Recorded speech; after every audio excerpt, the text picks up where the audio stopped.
साधना का 5वां दिन पूरा हुआ। 5वां दिन पूरा हुआ।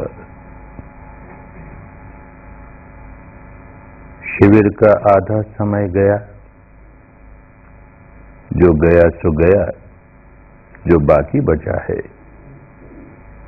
समझदार आदमी की समझदारी इसी बात में है कि जो समय हाथ में है उसका अच्छे से अच्छा लाभ उठाए। पर क्या करे बेचारा नया नया साधक भिन्न भिन्न परंपराओं में से आने वाले लोग, भिन्न भिन्न दार्शनिक मान्यताओं में से आने वाले लोग, तो बेचारा नया नया साधक जिस परंपरागत मान्यता में जन्मा पला, उसके बुद्धि पर बहुत मोटे मोटे लेप लगाए, तो यहां आते ही शंकाएं जागती हैं, संशय जागता है। हमारी अमुक मान्यता का क्या हुआ? हमारी अमुक परंपरागत दार्शनिक मान्यता, उसकी तो कोई चर्चा ही नहीं, उसका तो कोई ध्यान ही नहीं। तो ये कैसा ध्यान है? हम क्या कर रहे हैं? कहीं गलत रास्ते तो नहीं पड़ गए?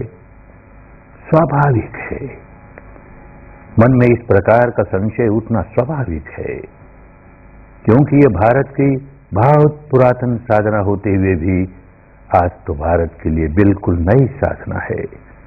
कभी सुने नहीं। ऐसा भी होता है कि केवल शरीर को देखो, उसके संवेदनाओं को देखो और उससे तुम्हारे राग निकल जाएंगे, द्वेष निकल जाएंगे, मुक्त हो जाओगे। कैसी बात है ये? तो ये जितनी परंपरागत दार्शनिक मान्यताएं हैं, इनका कोई महत्व ही नहीं, उनको कोई स्थान ही नहीं मुक्ति में। ऐसे संशय, ऐसी शंकाएं बहुत स्वाभाविक है जागने। पर एक दिन बीतता है, 2 दिन बीतते हैं, 3 दिन, 4 दिन, 5 दिन, तो कुछ तो इन शाम के प्रवचनों से, लेकिन केवल प्रवचनों से नहीं होता। एक तर्क उठेगा तो 10 तर्क उसके विपरीत भी उठ सकते हैं। प्रमुख बात यह कि थोड़ा बहुत तो काम करता रहा, 5 दिनों तक थोड़ा थोड़ा काम करता रहा और प्रवचन से बुद्धि के स्तर पर समझता रहा, काम करता रहा तो अनुभूति के स्तर पर कुछ समझता रहा, तो जरा जरा सी शंकाएं दूर होने लगी। सारी शंकाएं दूर हो गई ऐसा नहीं कहता, किसी किसी की हो जाती हैं, नहीं हुई, सारी शंकाएं दूर नहीं हुई। फिर भी इतनी बात तो कोई समझदार आदमी होगा, बुद्धि प्रधान व्यक्ति होगा, अंधविश्वासों में बहुत डूबा हुआ नहीं होगा, तो इतनी बात तो उसको 5 दिन पूरा होते होते समझ में आने लगेगी कि भाई बात तो कुछ युक्ति संगत लगती है, बुद्धि संगत लगती है, निकम्मी बात नहीं लगती। चलो करके तो देखें, करके तो देखें। हम कहां बंध गए इनके साथ? हम कहां इनके संप्रदाय में बंध गए? कहां हम इनकी दार्शनिक मान्यता में बंध गए? करके तो देखें। तो बस इतना भर आ जाए 5 दिन में कि करके तो देखें, तो जो बाकी 5 दिन हैं वो बहुत निष्ठा से काम करेगा, लगन से काम करेगा। करके देखना है ना। मैं करने में ही चकता रहूंगा तो जांचूंगा कैसे ये विद्या सही है, गलत है, कल्याणकारी है, नहीं है? कैसे जांचूंगा जब तक स्वयं कर नहीं लूंगा? तो जो जो समझदार लोग आते हैं शिविरों में, हमने देखा कि 5 दिन के बाद बहुत लगन से काम करते हैं, और बहुत लगन से करना ही चाहिए, निष्ठा से करना ही चाहिए। काम करेंगे तो परिणाम आएगा। केवल बुद्धि के स्तर पर धर्म को समझ के चले भी जाएं, स्वीकार भी कर लें सारी बातें धर्म की, यही ठीक है, यही ठीक है, लाभ नहीं हुआ। जो वास्तविक लाभ है वो तो अनुभव द्वारा होगा। तो ये जो काम शुरू किया वो सच्चाई को अनुभूति द्वारा समझने का काम शुरू किया। केवल बुद्धि द्वारा समझना होता तो ऐसे प्रवचन अपने घर में रहते हुए ही बाहर कहीं प्रबंध हो जाता किसी हॉल में, और हर शाम को आकर के 10 दिन के प्रवचन सुन लेते, बुद्धि के स्तर पर बात समझ लेते, बहुत होता प्रश्न पूछ लेते, तो काहे अपने 10 दिन यहां खराब करें? बुद्धि के स्तर पर समझने के लिए धर्म नहीं हुआ करता। अनुभूति के स्तर पर अध्यात्म तभी अध्यात्म है जबकि वो अनुभूति पर उतरा। सांसारिक बातें हैं, लोकीय बातें हैं, वो कोई आदमी कहे कि जितनी लौकिक सच्चाइयां हैं वो सब अनुभूति पर उतार करके ही मानूंगा, तो पागल आदमी है। लेकिन अध्यात्म की बातें हैं, चित्त को विकारों से बिल्कुल विमुक्त कर लेने की जितनी बातें हैं वो अनुभूति बिना नहीं होती। सांसारिक बात में अनुभूति आवश्यक नहीं। जैसे कोई हलाहल विष पड़ा है और कोई कहे कि ये विष को पीते ही प्राण चले जाएंगे, इतना हलाहल विष है ये, और कोई बावला आदमी हो कहे कि जब तक पीकर देख न लूं तब तक मैं मानने वाला नहीं। तो पीकर क्या देखेगा, क्या मानेगा, तब तक तो प्राणी चले जाएंगे। लौकिक बातों में हम अनुभव करके ही जाने यह आवश्यक नहीं होता। औरों ने अनुभव किया, उसका हम लाभ उठा लें। अध्यात्म का क्षेत्र ऐसा है कि औरों ने अनुभव किया और उसका लाभ हम उठा लें, यह होता नहीं। हर आदमी को, हर व्यक्ति को स्वयं अनुभव करना पड़ता है, क्योंकि अनुभव द्वारा ही वो अंदर जो गांठें बांधने का स्वभाव है उसे तोड़ सकता है। बुद्धि के चिंतन द्वारा नहीं तोड़ सकता। बुद्धि का चिंतन कल्याणकारी है, हमको प्रेरणा जगाने के लिए, हमको मार्गदर्शन देने के लिए बस, और उतना ही करके रह जाए तो बात नहीं बनती। अपने मन को गहराइयों तक सुधारना है।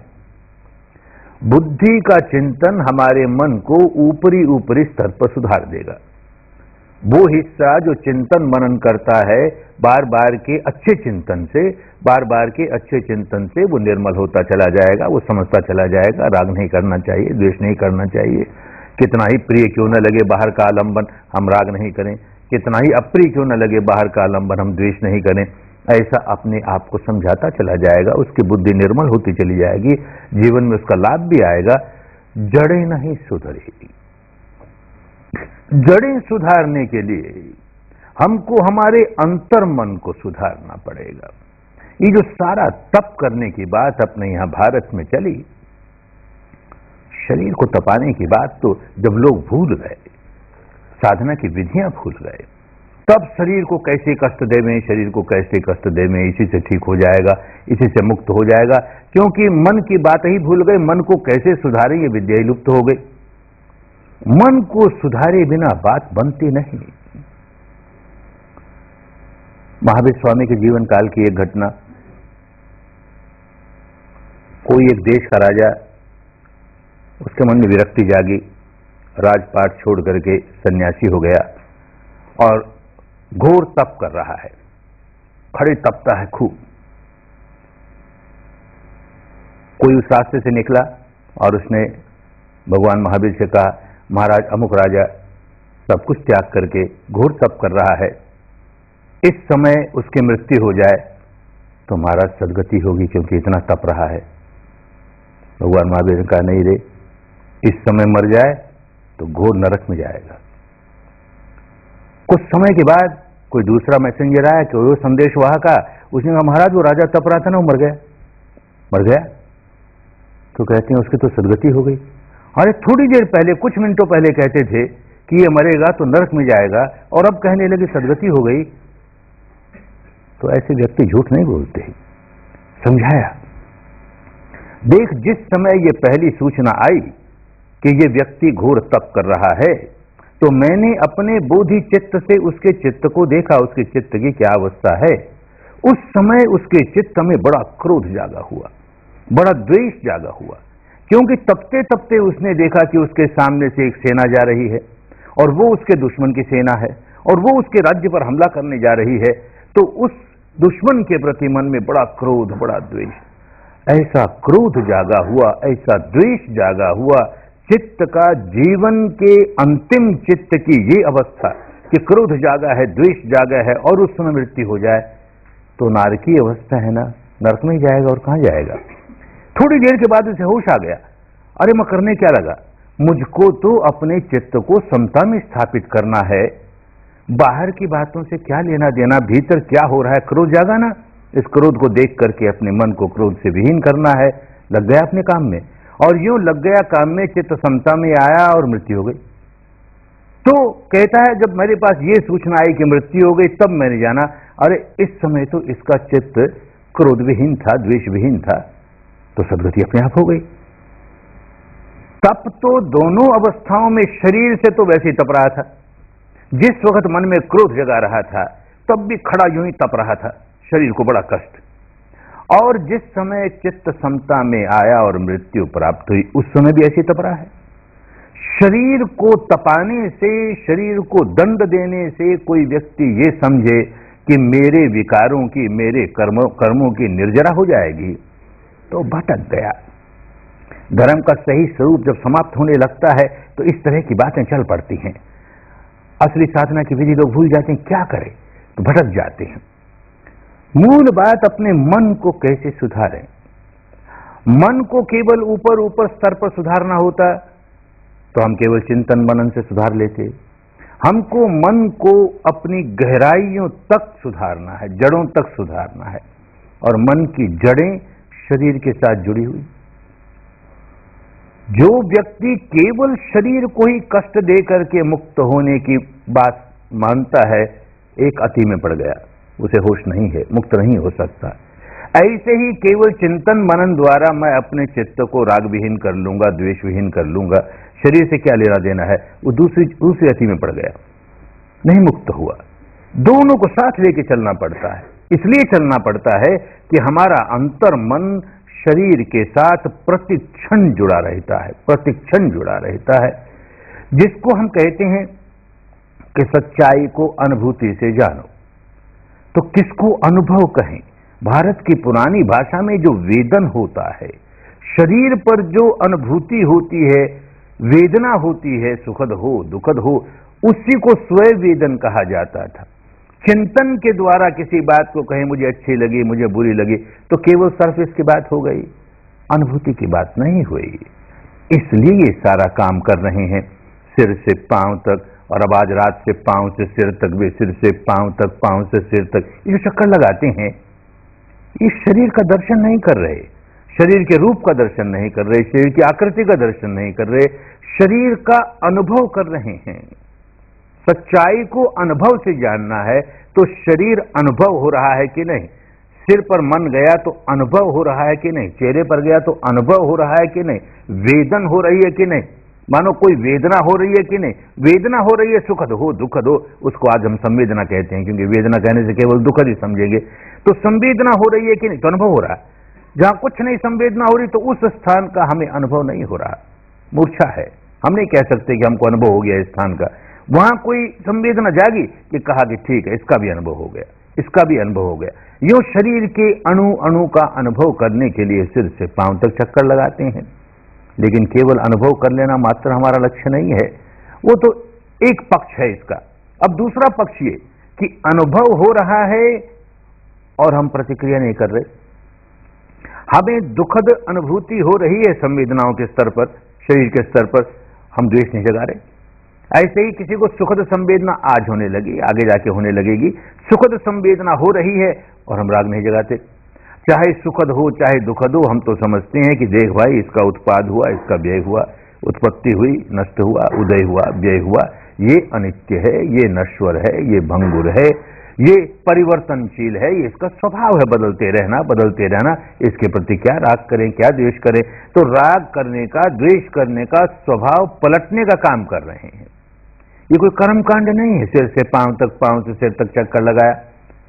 कोई बादलों के ऊपर कोई भगवान बुद्ध नहीं बैठे, सबका बही खाता लिए हुए और सबके खाते में नोट करते हैं, इसने कितने चक्कर लगाए, 100 चक्कर लगाए, इसने 1000 चक्कर लगाए, इसने 2000 चक्कर लगाए। वहां सारा अकाउंट है, और मरेगा तो फिर 100 चक्कर वाले के लिए दरवाजा खोलेगा, 1000 वाले के वो दरवाजा खोलेंगे बुद्ध भगवान। अरे कोई दरवाजा खोलने वाला नहीं, हम ही अपना दरवाजा खोलने वाले हैं। नासमझ हैं तो नरक का दरवाजा खोलते हैं, पशु योनि का दरवाजा खोलते हैं। समझदार हैं तो मनुष्य योनि का दरवाजा खुलेगा, देव योनि का दरवाजा खुलेगा, और ज्यादा समझदार हैं ब्रह्म योनि का दरवाजा खोलेंगे, ब्राह्मिक आनंद भोगेंगे, और समझदार हैं मुक्ति का दरवाजा खोल लेंगे। दरवाजे की चाबी हमारे हाथ में है, हम उसका इस्तेमाल ही नहीं करना चाहें तो कौन जिम्मेदार है? दूसरा कोई खोलता खोलता नहीं। ये सारा काम इसलिए कर रहे हैं कि एक ओर तो हमको सच्चाई की अनुभूति हो, अनुभूति शरीर पर ही होगी तो अनुभूति है, अन्यथा चिंतन है। एक ओर तो ये संवेदनाओं के स्तर पर अनुभूति हो, और दूसरी ओर उस अनुभूति को जानकर हम तटस्थ रह जाएं। द्रष्टवा में रह जाएं, साक्षीवा में रह जाएं। घटना घट रही है और बस उसे केवल जाना जा रहा है और कुछ नहीं करना। घटना घटी, हमने जाना, घटना घटी, हमने जाना, बस जाना, केवल जाना और कुछ नहीं किया। न राग जगाया, न द्वेष जगाया, न उसको अच्छा माना, न उसको बुरा माना। अरे जो अनित्य उसको क्या अच्छा माने, क्या बुरा माने। इस तरह से हमने सच्चाई को देखने का काम शुरू किया। ये अपने भीतर सच्चाई को देखने का काम जो व्यक्ति शुरू कर देता है, सच्चाई को देखने का काम करता है, माने कोई कल्पना को नजदीक नहीं आने देता। कोई सुनी सुनाई बात कितनी ही सही क्यों न हो, कोई पढ़ी पढ़ाई बात कितनी ही सही क्यों न हो, जब तक मेरी अनुभूति पर नहीं उतरेगी तब तक वो मेरी साधना का आलंबन नहीं बन सकती। उसको आधार बना करके अगर मैं साधना करने लगा, ध्यान करने लगा, तो कल्पना का ही करूंगा ना, क्योंकि मुझे तो अनुभूति हुई नहीं। किसी ने कह दिया ऐसा है, कोई नित्य है, शाश्वत है, ध्रुव है, वो ऐसा है, बाकी अनित्य है, सब कुछ ये नित्य है। हमने उस नित्य का अनुभव ही नहीं किया, तो हम क्या करेंगे, उसका ध्यान कैसे करें? कल्पना से ही करेंगे ना। किसी ने कह दिया, हम मान रहे हैं, कल्पना कर रहे हैं। अनित्य का हमें अनुभव हो रहा है, तो कल्पना की बात नहीं। इस अनित्य का अनुभव हो रहा है, उसको जानते जानते जानते इस अनित्य के साथ जो हमने तादात्म्य स्थापित कर लिया, मैं मेरे का भाव स्थापित कर लिया, उससे छुटकारा पाते चले जाएंगे। इस अनित्य के प्रति जो तादात्म्य स्थापित करके, मैं मेरे का भाव स्थापित करके, इसको अच्छा मान के राग पैदा करने लगे, बुरा मान के द्वेष पैदा करने लगे, इस स्वभाव से मुक्त होते चले जाएंगे, मुक्त होते चले जाएंगे। और यूं ऊपर के सरफेस से लेकर के चित्त की गहराइयों तक हमने अपने मानस को सुधार लिया। इस तरह के राग और द्वेष के नए गांठ हम बांधते नहीं, नए कर्म हम बनाते नहीं, और पुराने जितने हैं उनको निकालते जा रहे हैं, निकालते जा। इस साधना से ही होगा, पुराने निकलते जाएंगे, नए बनाएंगे नहीं, पुराने निकलते जाएंगे। एक अवस्था आएगी कि पुराने निकल गए, नए बनाते नहीं, तब शरीर और चित्त के परे की जो अवस्था है, जो सचमुच नित्य है, शाश्वत है, ध्रुव है, एक रस है, कूटस्थ है, जिन जिन लोगों ने ये अनुभव किया और उन्होंने ये कहा, तो झूठ नहीं कहा, लेकिन हम केवल उसको मान के रह जाएंगे तो हमें क्या मिलेगा? एक दार्शनिक मान्यता मान ली, हुआ क्या? हम जिस दिन उसे जान लेंगे उस दिन हमारा कल्याण हो जाएगा, क्योंकि जानेंगे तब जबकि आपके मन के विकार निकाल लेंगे। बिना विकार निकाले उसका अनुभव होता नहीं उस स्थिति का। तो विकार निकालना हमारे लिए प्रमुख काम है, और विकार निकालने के लिए अपने अंतर मन के स्वभाव को पलटना ये प्रमुख काम है। जो सच्चाई जैसी है, हम कुछ निर्माण नहीं करते अपनी ओर से, हम कोई आरोपित नहीं करते अपनी ओर से। यथाभूत जैसा है, जैसा है तो भाई जैसा है, जैसा है। तो पहली सच्चाई तो यही प्रकट होती है कि दुख है। अरे जीवन जगत में, बाहर की दुनिया में भी आदमी आंख खोल के देखे, दुख ही दुख, दुख ही दुख। किसी को किसी बात का दुख, किसी को किसी बात का दुख। अब इस बात का दुख तो आगे जाके किसी दूसरी बात का दुख, आगे जाके और किसी दूसरी बात का दुख। संसार के सारे प्राणी किसी न किसी बात को लेकर दुखी हैं, दुखी हैं, दुखी हैं। ये बुद्धि से जाना। अब हम अनुभूति से जान रहे हैं, दुख है, दुख है, ये सत्य है, ये जीवन जगत की सच्चाई है, इससे नकारा नहीं जा सकता। कोई कारण होगा, दुख है तो कोई कारण होगा। अगर बिना कारण के ही दुख आता है, अकस्मात आता है, किसी प्रभु की लीला है इसलिए आ जाता है, तो भाई प्रभु की लीला होगी, वही बचाएगा तो बचाएगा, नहीं कैसे बचेंगे? अंदर जाके सच्चाई देखने लगेगा तो कुछ अकस्मात होता नहीं। जो होता है उसके पीछे कोई कारण है, एक कारण है या अनेक कारण है। कारणों से ही दुख की उत्पत्ति होती है। जो बात कारणों से उत्पन्न होती है वो कारण दूर कर दो, उसकी उत्पत्ति नहीं होगी। ये रोग है और रोग का ये कारण है। कोई चिकित्सक का पहला काम ये होता है कि रोगी को ये रोग है ये तो जाने। जो यही नहीं जाना कि ये रोग है वो इलाज क्या करेगा? तो पहली सच्चाई ये जाने कि ये रोग है। दूसरी सच्चाई की गहराई से उसका कारण क्या है। ऊपर ऊपर का कारण तो हजार नजर आएगा, गहराइयों से उसका कारण क्या है, ये दो बात जान ली, अब इलाज करना आसान हो गया। वो जो गहराइयों वाला कारण है उसका निवारण करो, उसको दूर करो। वो दूर हुआ कि रोग अपने आप दूर हो जाएगा। रोग को दूर करने के लिए कुछ नहीं करना पड़ेगा। ऐसे ही जीवन जगत की ये सच्चाई की दुख है। इस दुख है कि सच्चाई को अगर हम साक्षी भाव से देखते देखते देखते गहराइयों तक चले जाएंगे अपने ही 3.5 हाथ की काया के भीतर, तो दुख का सही कारण पकड़ में आ जाएगा। अब तो ऊपरी ऊपरी कारण, ऐसा हो गया, ऐसा हो गया, ये अनचाही हो गई इसलिए दुखी हो गया, वो मनचाही नहीं हुई इसलिए दुखी हो गया, इन कारणों में उलझे रहेंगे, उनको सुधारने में लगे रहेंगे तो सही कारण पकड़ में नहीं आएगा। उन कारणों को भी दूर करने का सांसारिक काम करेंगे अपनी जगह, लेकिन जड़ों से दुख का कारण निकालना है तो दुख को स्वयं साक्षी भाव से देखते जाएंगे, देखते जाएंगे, देखते जाएंगे। उसके प्रति भोक्ता भाव है वो तोड़ते जाएंगे, तोड़ते जाएंगे। केवल दृष्टा भाव से दुख है तो दुख है, बस इतना ही जान रहे हैं। यूं जानने लगे तो जो दुख की सच्चाई थी वो केवल सत्य था, ये दुख है ये सत्य था। और जैसे ही उसको हम भोक्ता भाव तोड़ करके साक्षी भाव से देखने लगे तो वही सत्य आर्य सत्य बनने लगा। आर्य सत्य बन गया। सत्य तो सत्य था। दुख जो भोगता है दुख को, रोता है हाय रे मरा रे मुझको ऐसा हो गया रे वैसा हो गया रे, उसके लिए भी वो सच्चाई है।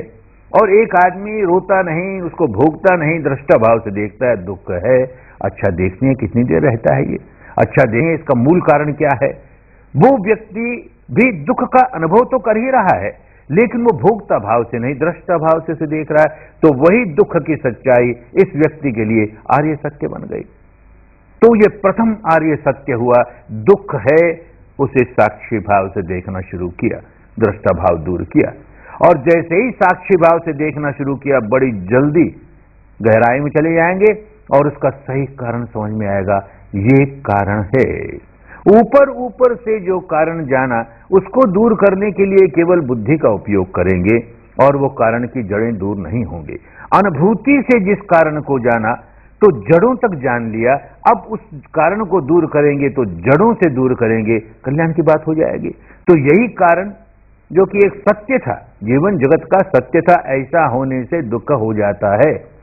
अब साक्षी भाव से दुख को देखते देखते हमने उस कारण को भी साक्षी भाव से देखा, भोक्ता भाव नहीं, तो देखा साक्षी भाव से तो वो भी आर्य हो गया। और यूं होते होते होते उसको देखते देखते उसको निकलने का रास्ता मिल गया, तो ये रास्ता भी आर्य सत्य हो गया। और निकालते निकालते निकालते सारा दुख निकाल दिया। जहां दुख का नामो निशान नहीं, उस नित्य शाश्वत ध्रुव एक रस निर्वाण का साक्षात्कार कर लिया। जहां दुख है ही नहीं तो वो आर्य सत्य बन गया।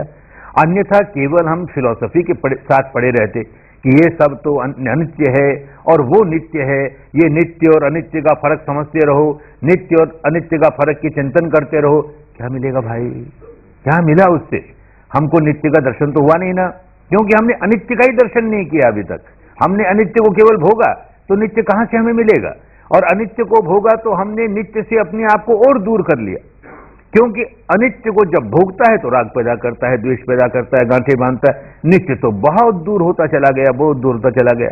और उसी को साक्षी भाव से देखना शुरू किया, उसको आर्य बनाना शुरू किया, तो हमारा स्वभाव पलटने लगा, स्वभाव पलटने लगा, तो उसका भी साक्षात्कार कर लेंगे। तो चारों के चारों सत्य आर्य सत्य बन जाएंगे, अनुभूति पर उतर जाएंगे। इसलिए सारा काम कर रहे हैं। पहली बात, दुख सत्य है, इसको अनुभूति पर उतारें, भोक्ता भाव से नहीं, साक्षी भाव से उतारें। इसलिए बैठा देते हैं, ये जो घंटे पर बैठाया, हाथ मत खोलो, पांव मत खोलो, आंख मत खोलो, बैठे रहो और अपनी संवेदनाओं को देखते रहो।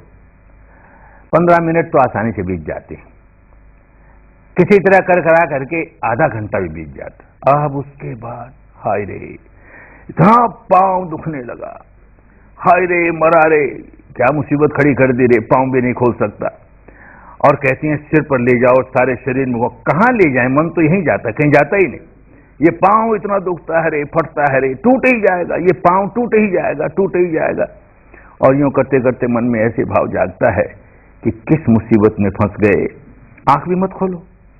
अरे आंख खोल के देख तो ले कि 1 घंटा हो गया होगा भाई, ये भूल गए होंगे हमको छोड़ना, मुक्त नहीं करते हमको, जरूर घंटा हो गया। क्या मुसीबत है, आंख भी खोल के नहीं देख सकते। तब तो एक एक मिनट एक एक घंटे की तरह बीतती है। अरे बाबा, आज तो 1 घंटे के ऊपर हो ही गया, आज तो 1 घंटे के ऊपर हो ही गया। और इतने में आवाज सुनाई देती है, अनिच्चावत संखारा, बड़ी प्यारी लगती है आवाज। उसमें कोई गान की मधुरता इसलिए नहीं, इसलिए प्यारी लगती है आप बंधन से खुल जाएंगे, आप पांव खोल सकेंगे। अभी 5 मिनट बाकी है, फिर भी खुशियां शुरू हो गई, दुख उख भाग गया, आप मुक्त हो जाएंगे, अब पांव खोल लेंगे, अब पांव खोल लेंगे। तो देखा ना बंधन का कितना बड़ा दुख है और बंधन से मुक्त होने का कितना बड़ा सुख है। देखा ना, अनुभूति से देखा ना। हम भूल गए, सब के सब भूल गए, हमारी याददाश्त बड़ी कमजोर है और याद करके करते भी क्या, उसका भूल जाना ही ठीक था। सच्चाई ये है कि हम सब के सब, कोई नहीं बचा, सब के सब इस प्रकार ऐसी अवस्था में जहां मन खोल करके पांव चाहे जहां खोलें, ऐसा नहीं खोल सकते, हाथ नहीं खोल सकते, आंख नहीं खोल सकते। ऐसी अवस्था में केवल 1 घंटे नहीं, 2 घंटे नहीं, 10 घंटे नहीं, 20 घंटे नहीं, 1 दिन नहीं, 20 दिन नहीं, 1 महीना नहीं, 2 महीना नहीं, 9 10 महीने तक ऐसी अवस्था में पड़े रहे जहां मन चाहा वैसे हाथ खोल लिया, पांव खोल लिया, आंख खोल ली, कुछ नहीं कर सकते। सोच के देखें ये 1 घंटे में हमारी क्या हालत हो गई। और 9 10 महीने पड़े रहे। अरे वो तो मां का प्यार था जिसने हमको जिंदा रखा गर्भ में, क्या हालत हुई होगी हमारी। और इतनी पीड़ा की स्थिति में से जब आदमी बाहर निकलता है, उसकी खुशियों का क्या ठिकाना। अरे 1 घंटे की पीड़ा से बाहर निकलता है तो खुशी से नाचता है कि बंधन से मुक्त हो गए। 9 10 महीने के बंधन से मुक्त होता है, कितना खुश होगा। कोई खुश नहीं होता, बाहर आता है तो रोते रोते ही आता है, कुरां कुरां करते आता है, रोते हुए बाहर निकलता है। न रोए तो मां को चिंता हो जाए, दाई को चिंता हो जाए, डॉक्टर को चिंता हो जाए, बच्चा जिंदा है ना। रोना ही चाहिए, जन्म ही रोने से हो। तो कहा जाति पे दुख, अरे जन्म ही रोने से शुरू होता है भाई। हमारा एक विदेशी साधक आता है, डॉक्टर साधक है, कहता है गोयनका जी आप नहीं जानते बच्चा जन्मते ही क्यों रोता है। मैं नहीं जानता भाई, तुम बताओ, तुम डॉक्टर हो। तो कहता है जब मां के पेट में रहता है ना तो उसकी सारी जरूरतें पूरी हो जाती हैं, मां के साथ शरीर उसका जुड़ा हुआ है, उसकी सारी शारीरिक जरूरतें पूरी हो गई। बाहर आ गया तो पाइपलाइन कनेक्शन काट दिया, अब उसको अपनी जरूरत खुद पूरी करनी है। तो सबसे पहली जरूरत उसका फेफड़ा खाली है, उसको हवा चाहिए जिंदा रहने के लिए, तो रोता है तो हवा अंदर जाती है। अच्छा तेरी बात समझ में आई भाई, क्यों रोता है। हवा चाहिए रे, हवा चाहिए रे, फिर थोड़ी देर होगी तो दूध चाहिए रे, फिर पानी चाहिए रे, जन्मा चाहिए चाहिए करता हुआ सारे जीवन भर यही रोता जाएगा, ये चाहिए रे, ये चाहिए रे, ये चाहिए रे। कारण उसका बुद्धि से समझ में आने लगा, अनुभूति से समझने की बात और अलग। चाहिए चाहिए चाहिए करते जन्म हुआ, जाति पे दुख। और कोई भी व्यक्ति हो, किसी न किसी रोग का शिकार हो ही जाता है कभी न कभी, किसी को ये रोग, किसी को वो रोग, और जिसको जो रोग हो गया रो ही जा रहा है, हाय रे ये रोग सबसे बुरा, ये रोग नहीं सहन कर सकता, और चाहे से रोग हो, वो रोग है नहीं ना, यही रोग है, तो हाय रे ये रोग सबसे बुरा। जिसको पूछो जिसको जो रोग है कहता है ये सबसे बुरा। अरे रोग कैसे अच्छा होता है, रोग तो दुखदाई होता है।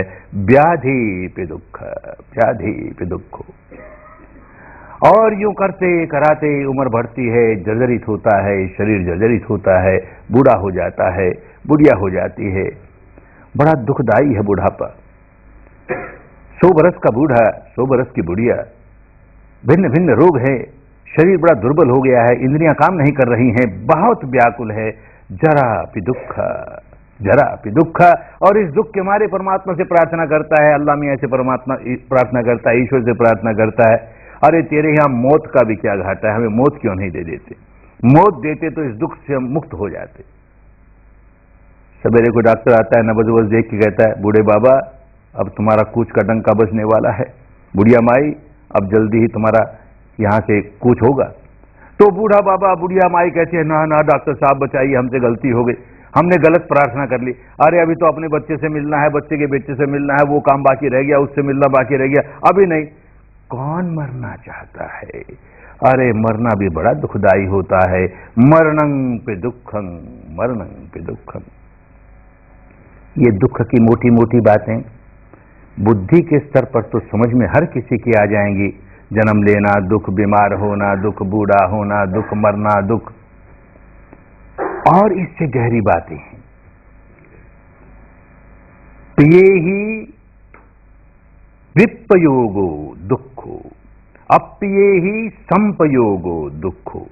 एक बात और समझ में आएगी कि जो जो प्रिय है, प्रिय व्यक्ति है, प्रिय वस्तु है, प्रिय स्थिति है, प्रिय घटना है, उससे वियोग हुए जा रहा है, बिछो हुए जा रहा है। और जो अप्रिय है, अप्रिय वस्तु है, व्यक्ति है, स्थिति है, घटना है, उससे संयोग हुए जा रहा है। अनचाही बातें हुई जा रही हैं, मनचाही बातें हो नहीं रही। बड़ा दुख होता है, इसका बड़ा दुख होता है। फिर ये बात भी बुद्धि से समझ में आ जाएगी। हाँ ठीक, जो व्यक्ति सम्यक संबुद्ध बनता है, और कोई बन सकता है, जो भीतर से सच्चाई को देखते देखते देखते अपनी संबोधि जगा ले, बोधि जगा ले, बुद्ध हो गया, शुद्ध हो गया, बुद्ध हो गया, विकारों से मुक्त हो गया, बुद्ध हो गया, वो केवल चिंतन मनन से इस बात को समझ करके बुद्ध नहीं हो सकता। उसको सच्चाई में जाना है। घर बार इसलिए छोड़ा, घर बार इसलिए नहीं छोड़ा कि पत्नी से झगड़ा हो गया, कि माँ बाप से झगड़ा हो गया, कि और किसी राजकीय बात को लेकर झगड़ा हो गया, घर छोड़ दिया, बिल्कुल नहीं। इसलिए छोड़ा कि सारा संसार इतना दुखियारा और मैं भी दुखियारा, आखिर इस दुख का कोई तो कारण होगा, जो मूलभूत कारण है, जो आधारभूत कारण है, उसको ढूंढना है ताकि उसे दूर कर सके, मैं अपना भी दुख दूर कर सकूं, औरों का दुख भी दूर कर सकूं। कारण समझना चाहिए। खोज करते रहा, फिर कहा कि सारा कारण भीतर मिलेगा, तो भीतर देखने लगा, भीतर यही करने लगा जो अब करना शुरू किया। यूं ही सांस को देखते देखते देखते, शरीर की संवेदनाओं को देखते देखते देखते सच्चाई भीतर उजागर होने लगे। तो बात समझ में आई, यम इच्छति न लभति तम पि दुखम, यं इच्छति न लभति तम पि दुखम। जो कुछ इच्छा करता है, कामना करता है, और वो कामना पूरी नहीं होती, बड़ा दुख होता है। तो बाहर की दुनियादारी में भी यही होता है, किसी बात की कामना की और नहीं पूरी हुई, व्याकुल हो गया, कामना की नहीं पूरी हुई, व्याकुल हो गया। ये फिर बुद्धि से समझने की बात हुई। माने बुद्धि कहती है कि ये कामना नहीं पूरी हुई इसलिए मैं दुखी हो रहा हूं, अनुभव से नहीं देखा। अभी साधना करेगा तो इसी बात को अनुभव से देखना शुरू कर देगा, क्योंकि शरीर पर संवेदना हो रही है, इसी को अनुभव कहा जाता था अपने यहां। संवेदनाओं से देखेगा, पीड़ा जागी है, ये पीड़ा चली जाए, ये मुझे नहीं अच्छी लगती, चली जाए, चली जाए, और वो नहीं जा रही। मैं चाहता हूं ये पीड़ा चली जाए और नहीं जा रही, दुख है ना। शरीर की पीड़ा जितनी थी उसको हमने कई गुना बढ़ा लिया। हाय रे नहीं जाती, देखो अभी भी नहीं जाती, देखो 1 दिन हो गया, 2 दिन हो गया, 5 दिन हो गया, अब तक ये नहीं गई, अब तक नहीं गई। हमने उसको कितना बढ़ा करके अपने आप को व्याकुल बना लिया। और इसी तरह से सुना कि ध्यान करेंगे तो बड़ा आनंद आता है, बड़ा पुलक रोमांच होता है, ऐसा आनंद, ऐसा आनंद। अरे हमें तो आनंद आया नहीं अभी तक, 5 दिन हो गए अभी तक नहीं आया, 6 दिन हो गए नहीं आया, ये हो गया वो हो गया, अब चाहिए रे ऐसा आनंद चाहिए रे, फिर व्याकुल हुआ। वैसी अनुभूति चाहिए, वैसी अनुभूति आ नहीं रही है। तो अनुभूतियों के स्तर पर अब समझ रहा है कि जो जो कामना करता हूं वो कामना नहीं होती है, तो देख व्याकुल हो जाता हूं। इससे भी बुद्ध नहीं बना, और गहराई में गया, और गहराई में गया, तो गहराई में जाते जाते एक सच्चाई और प्रकट हो गई, सबको प्रकट हो जाती है। संक्षिप्तेन पंच उपादान खंड दुख। अब संक्षेप में, जब तक मन विक्षिप्त था, बिखरा हुआ था, तब तक बात नहीं समझ में आए। संक्षिप्त होता गया, संक्षिप्त होता गया, खूब संक्षिप्त होकर गहराइयों में चला गया, बड़ा गहरा ऑपरेशन हो गया। तो संक्षिप्त होकर के गहराइयों में जाकर के देखता है तो बात समझ में आती है, पंच उपादान खंड। अरे ये दुख है, दुख का सही स्वरूप ये है क्या? पंच उपादान खंड। पंचखंड तो जैसे कल समझाया, एक तो स्कंद, शरीर का स्कंद, ये पृथ्वी, अग्नि, जल, वायु और उनका स्वभाव, इस तरह के कलापों से, परमाणुओं से बना हुए शरीर, इसको उन दिनों की भाषा में रूप स्कंद कहते थे, शरीर स्कंद कहते थे।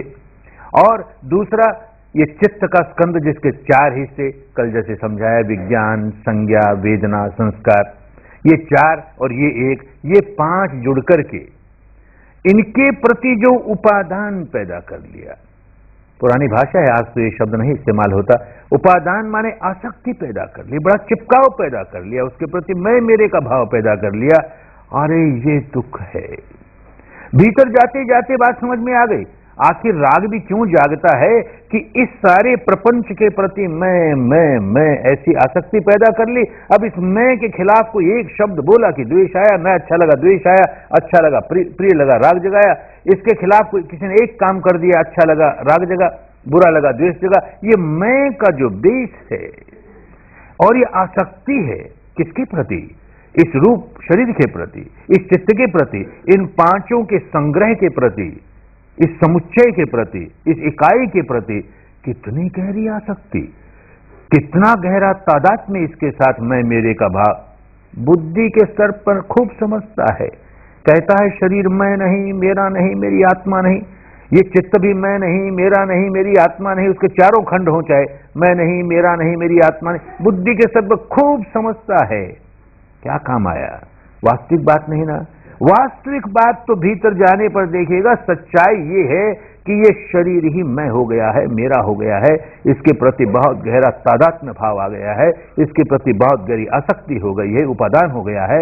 ऐसे ही ये चारों के चारों मानसिक स्कंद भी बड़ी तादात्म्य भाव और बड़ी आसक्ति इनके प्रति। अरे ये मेरे दुख का, ये दुख है मेरा। बात खूब समझ में आने लगती है। ऊपर ऊपर से हजार कहता रहे मैं नहीं, मेरा नहीं, भीतर देखता उपादान ही उपादान, बड़ी गहरी आसक्ति इसके प्रति खूब समझ में आने लगा, अनुभूति से समझ में आने लगेगा। बहुत लोग ऐसे आते हैं जिन्होंने बचपन से ये लेप लगाए हैं बुद्धि पर, शरीर मैं नहीं, मेरा नहीं, शरीर मैं नहीं, मेरा नहीं। और जब पीड़ा जागती है तो हाय रे मरा रे, हाय रे ये घंटे भर की बैठक न करवाए तो अच्छा, और तो सारा ठीक है, ये घंटे भर की क्यों? मेरा नहीं ना, शरीर तू नहीं ना, शरीर तेरा नहीं ना, तो इस फिलोसफी को मानने वाला बाबा तू काहे रोता है? अरे फिलोसफी अपनी जगह, वो तो बुद्धि विलास करने के लिए, वाणी विलास करने के लिए। वास्तविक बात तो ये है कि इतनी पीड़ा हमसे नहीं सहन होती, शरीर ही मैं हो गया, शरीर मेरा हो गया। ये वास्तविक, ये सत्य है। और इस सत्य को जब हम देखने लगे तो बात समझ में आएगी, शरीर के प्रति मैं मेरे का भाव बहुत गहराई से पकड़ा हुआ हमें, और फिर वही नहीं, उसके प्रति गहरी आसक्ति हमारी उपादान है, इस मारे हम व्याकुल होते हैं। ये बात खूब समझ में आने लगे। ये जो उपादान है, ये जो चिपकाव है, आसक्ति है, वो चार तरह की प्रमुख आसक्तियां हैं। खूब समझ में आएगा जैसे जैसे आगे बढ़ोगे। चार तरह की प्रमुख आसक्तियां हैं, चार तरह के प्रमुख उपादान है, जिनकी वजह से हम व्याकुल होते ही रहते हैं, होके ही रहते हैं। एक उपादान, एक आसक्ति तृष्णा के प्रति। अब तृष्णा ही अपने आप में दुख है, दुख समुदय कहा, तृष्णा को दुख समुदय कहा, माने दुख के साथ उदय हुआ। तृष्णा जागी तो मानो दुख ही जागा, कोई फर्क नहीं है। तृष्णा जागी कहो या दुख जागा कहो, एक ही बात है, तृष्णा जागी तो दुख जागा ही। क्यों? तृष्णा क्या है? जो कुछ है उससे तृप्ति नहीं है, संतुष्टि नहीं है, तो जो नहीं है वो चाहता है, और रहना उसमें है कि जो कुछ है, जो नहीं है सो तो नहीं है, अब उसके लिए व्याकुल होता है, और रहना उसमें है जो कि है, तो अतृप्त है, असंतुष्ट है। तृष्णा जागी इसका मतलब ही अतृप्त है, असंतुष्ट है, तो व्याकुल है। तृष्णा जागी व्याकुलता जागी, तृष्णा जागी व्याकुलता जागी, तो तृष्णा ही हमको व्याकुल बनाने के लिए बहुत है। और इसी तृष्णा के प्रति आसक्ति हो जाए, चिपकाव हो जाए, बार बार तृष्णा तो जागने ही चाहिए, तृष्णा तो जागने ही चाहिए, ऐसा अंतर मन में स्वभाव बन गया हमारा, तो हमारे दुख को क्या ठिकाना। ये बात गहराई से जाने से खूब समझ में आएगी कि तृष्णा के प्रति हमने कैसे आसक्ति पैदा कर ली। व्याकुल भी होती हैं फिर भी आसक्ति पैदा कर ली। किसी को दाद हो गया, किसी को कोढ़ हो गई, तो जी करता खुजलाए, खुजलाता है, पीड़ा होती है, खुजलाता है, पीड़ा होती है, पर एक हिस्सा मन का उसे चाहता है, फिर जी चाहता है, फिर खुजला ले। पीड़ा होती है, फिर जी चाहता है, फिर खुजला ले। पीड़ा हो रही है, फिर भी खुजलाया चाहता है। तृष्णा से व्याकुल हो रहा है, फिर भी तृष्णा जगाता है, व्याकुल होता है, जगाता है, व्याकुल होता है, जगाता है। ये स्वभाव बन गया, उसके प्रति एक उपादान, एक आसक्ति, एक चिपकाव बन गया। एक तृष्णा जागी और किसी तरह से हमने उसे पूरी कर ली, बात समाप्त नहीं होती। एक तृष्णा जाग के पूरी हो गई तो हमारी तो आसक्ति है ना तृष्णा के प्रति, अब दूसरी तृष्णा जागनी ही चाहिए। जिस वस्तु के प्रति, व्यक्ति के प्रति, स्थिति के प्रति, घटना के प्रति तृष्णा जागी और उसकी पूर्ति हो गई, झट से दूसरी कोई व्यक्ति, वस्तु, स्थिति के प्रति तृष्णा जागेगी, वो पूरी हो गई, किसी और के प्रति जागेगी, वो पूरी हो गई, किसी और की। अरे अंत नहीं, इसका अंत ही नहीं। बिना पैंदे की बाल्टी है, भर ही नहीं सकेंगे, जागती जाएगी तृष्णा, जागती, क्योंकि उपादान हो गया तृष्णा को, तृष्णा के प्रति आसक्ति पैदा कर ली, ऐसा स्वभाव बना लिया, तृष्णा रहनी ही चाहिए, तो दुख रहना ही चाहिए। एक उदाहरण से समझे। एक बेचारा गरीब आदमी अपनी कुटिया में रहता है, झोंपड़ी में रहता है, बड़ा खुश, दिन भर मेहनत मजदूरी करके 2 वक्त पेट भरता है, आराम से सुख की नींद सोता है। एक दिन एकाएक उसके मन में आया, अरे मैं इस मामूली झोंपड़ी में रहूं और सामने देखो ये सेठ इतनी ऊंची अट्टालिका में, इतनी ऊंची हवेली में रहे, मेरा भी कोई जीवन है, वैसी हवेली चाहिए। अब लगा रोने, वैसी हवेली चाहिए रे, वैसी हवेली चाहिए रे, कहां से आए, रोई जाए, बड़ा व्याकुल, बड़ा दुखियारा। और ऐसा संयोग हुआ, कोई स्टेट लॉटरी खुल गई, 2, 4, 5, 10 लाख आ पड़े। पहला काम यही किया कि वो हवेली खरीदी, घर का मालिक हो गया, बड़ा खुश। कितनी देर खुश, 2 दिन भी उस घर की हवेली का सुख नहीं भोग सका, क्योंकि अनेक सेठों के घर में गया तो अंदर इतने फर्नीचर, ऐसे वेल फर्निश्ड घर, और ये तो नंगी हवेली। बेचने वाले ने हवेली बेची, बिल्डिंग बेची, फर्नीचर थोड़ी बेचा। अब लगा रोने, फर्नीचर चाहिए, हवेली का सुख तो खत्म, अब हाँ फर्नीचर चाहिए रे, फर्नीचर चाहिए रे। झूठ सच कह के कुछ रुपये और जुड़ाए और किसी तरह से सारे घर को फर्नीचर से भर लिया। अब तो खुश है, कहाँ खुश है।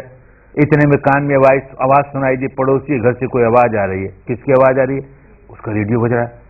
अरे रेडियो बज रहा है, हमारे घर में रेडियो ही नहीं। तो हाय रे, रेडियो चाहिए रे, रेडियो। अच्छा बाबा खरीद लाया, रेडियो भी खरीद लाया। पड़ोसी के घर में गया तो देखता रेडियो नहीं, अरे इसके पास तो कोई जैपनीज डेक है बहुत बढ़िया, उसमें ये इंस्ट्रूमेंट, वो इंस्ट्रूमेंट, ये अटैचमेंट। अपने पास वो कहाँ, ये मामूली रेडियो। अब वो डेक चाहिए रे। अच्छा बाबा डेक आ गया। तो टीवी चाहिए रे, तो फिर ब्लैक एंड व्हाइट नहीं कलर चाहिए रे, तो फिर वो वीडियो चाहिए रे, तो वॉशिंग मशीन चाहिए रे, रेफ्रिजरेटर चाहिए रे, एयर कंडीशन। सारे घर को कबाड़ खाने की तरह भर लिया, म्यूजियम की तरह भर लिया, कहीं सांस लेने को जगह नहीं। फिर भी तो चैन नहीं पड़ी ना। रोज अपनी ऑफिस जाता, जैसे पहले जाता था वैसे बस में बैठ के जाता है। तो ख्याल आया, मैं इतना धनी आदमी, ऐसा मकान, ऐसे फर्नीचर, ऐसे सारे साज सरंजाम, और बस में जाऊं, बड़ी शर्म की बात। तो कार चाहिए रे, कार चाहिए रे, रोता है कार चाहिए रे। अच्छा बाबा कार भी आ गई, खूब नई नई चमचमाती कार आई। 2 दिन भी नहीं पाया, उस कार की सीट में 100 बिच्छू निकल आए, डंक मारने लगे। क्या बिच्छू निकल आए? कार में बैठा हुआ खिड़की के बाहर देखता है उसका मित्र कहीं विदेश से फॉरेन की गाड़ी ले आया। अरे फॉरेन की गाड़ी ले आया, वो ये देखो कौन सी गाड़ी ले आया, अरे ये रोल्स रॉयस ले आया, ये देखो मर्सिडीज बेंज ले आया, और मैं इस हिंदुस्तानी टिन पॉट में, ये छकड़ा गाड़ी, ये भी कोई गाड़ी है। अब वो फॉरेन की गाड़ी चाहिए रे, फॉरेन की गाड़ी चाहिए रे। अच्छा बाबा फॉरेन की गाड़ी आ गई, तो ये मॉडल चाहिए रे, वो, अरे सारे मॉडल आ गए, अब तो खुश हो। नहीं, ये मॉडल का भी नया एक और चाहिए रे। रोल्स रॉयस आई तो 1 नहीं 2 चाहिए रे, 2 नहीं 4 चाहिए रे। सोच, रोज नई नई रोल्स रॉयस में बैठ के निकलो। अरे कहां अंत आएगा भाई। फिर ये हुआ तो विदेश के लोग तो अपना अपना हेलीकॉप्टर रखते हैं, हमारे पास हेलीकॉप्टर ही नहीं, वो चाहिए। वो आ गया तो इनके पास तो अपना अपना विमान है, हवाई जहाज, हमारे पास हवाई जहाज ही नहीं। वो हुआ तो इनके पास तो वो कॉस्मोस, हवा में जाने के लिए, चंद्रमा पर जाने के लिए क्राफ्ट है, ऐसे यान है, हमारे पास तो वही नहीं। अरे कहां अंत आएगा भाई। तृष्णा के प्रति आसक्ति हो गई ना, एक पूरी होते ही दूसरी सिर उठाएगी, एक पूरी होते ही दूसरी सिर उठाएगी। ये बहुत बड़ी आसक्ति, तृष्णा के प्रति आसक्ति बहुत दुखदाई है, बहुत दुखदाई है। एक और उपादान होता है, एक और आसक्ति होती है, चिपकाव होता है मैं के प्रति, मेरे के प्रति बहुत बड़ा चिपकाव है। मैं, मेरा, मेरा, कितना गहरा। ऊपर ऊपर से कहेगा मैं कुछ नहीं, मेरा कुछ नहीं, अरे ये सारा तो माया है, ये तो ऐसा है, ऐसा है। भीतर तो देखिएगा तो बहुत गहरा चिपकाव है मैं के प्रति, मेरे के प्रति। मैं, फिर जिसको मेरा कहता है, मेरा, मेरा, मेरा, कितना गहरा चिपकाव। मेरी घड़ी, अरे इतनी कीमती घड़ी यहां तो मिलती ही नहीं, विदेश से कोई ले आया और उससे ये प्राप्त हुई, किसी असावधानी से, मेरी असावधानी से गिर पड़ी और टूट गई। आप देखो विपश्यना नहीं की होगी तो रोएगा, हाय रे मेरी घड़ी टूट गई रे, इतनी कीमती घड़ी टूट गई रे, इस देश में तो मिलती ही नहीं रे, इस देश में तो इसके कल पुर्जे नहीं मिलते रे, रोई जा रहा है, रोई जा रहा है।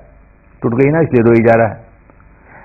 ऐसी ही घड़ी, इसी मॉडल की, इसी कीमत की, ऐसी विदेशी घड़ी मेरे मित्र के कलाई में बंधी हुई और उसकी असावधानी से गिर गई और टूट गई।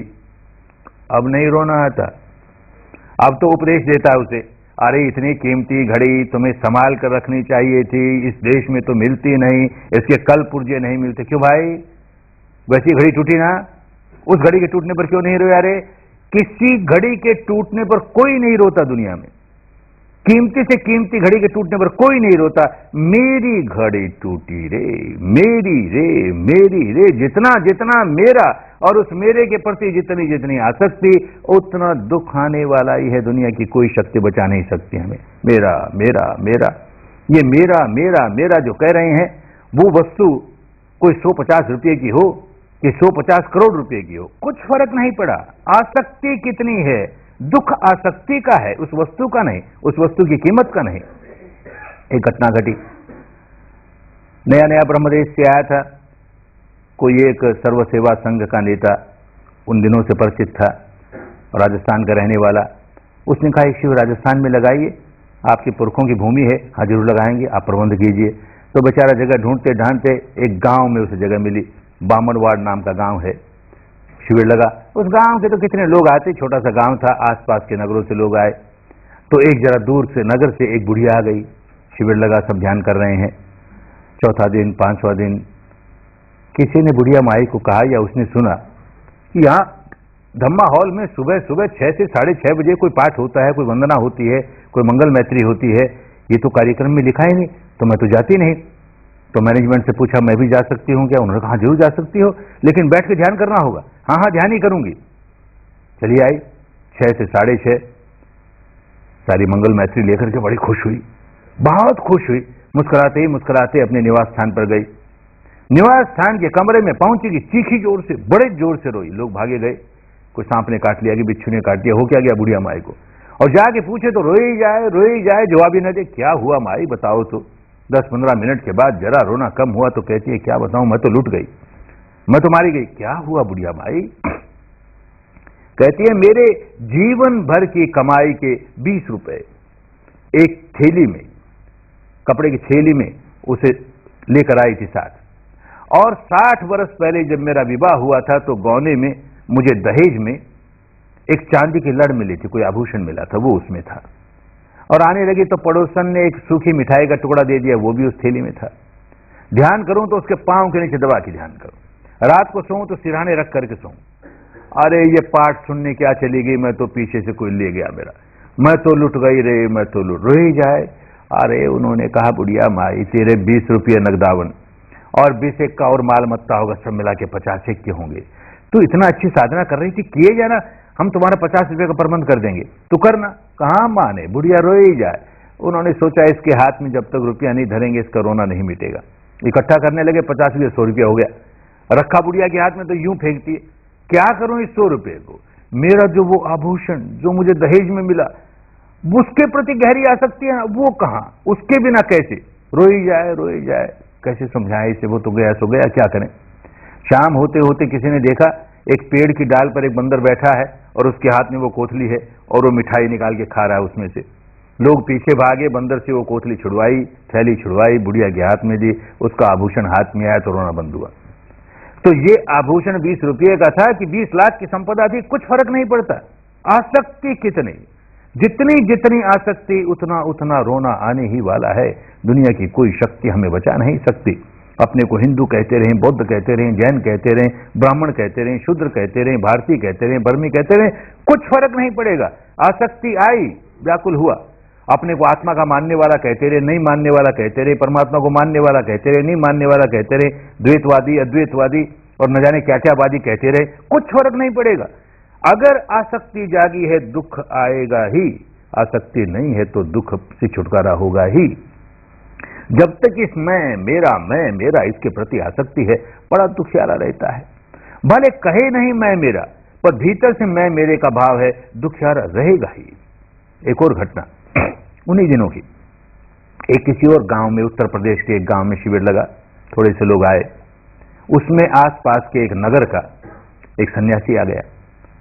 2 दिन 4 दिन 5 दिन बीते तो एक दिन हमारे पास आके कहता है कि 12 से 1 बजे आप जो एक एक व्यक्ति को 10-10 मिनट का समय देते हो, अब तो संख्या बढ़ने लगी, 5-5 मिनट समय मिलता, उन दिनों 10-10 मिनट समय मिलता था। आप 10-10 मिनट का समय देते हो प्रश्न उत्तर के लिए। ये गृहस्थ है, इनके पास क्या प्रश्न पड़े हैं, इनको 10 मिनट बहुत, मैं सन्यासी हूं, मुझको तो कम से कम आध घंटा देना होगा। अरे महाराज नहीं देंगे आपको, क्योंकि हम जानते हैं आप क्या बात करोगे, अपनी ये दार्शनिक मान्यता इसमें यहाँ क्यों नहीं है, वहां ऐसी है। हाँ, दार्शनिक बातें सब निकम्मी, न उसका हमारे दुख से कोई लेन देन, न दुख के कारण से लेन देन, न दुख के निवारण से लेन देन। ऐसी निकम्मी बात के लिए हमारे पास समय नहीं। हम भी बहुत उलझे रहे उन सारी बातों में। नहीं नहीं नहीं गोयनका जी, आप क्या कहते हैं, वो तो मैं सब समझ गया।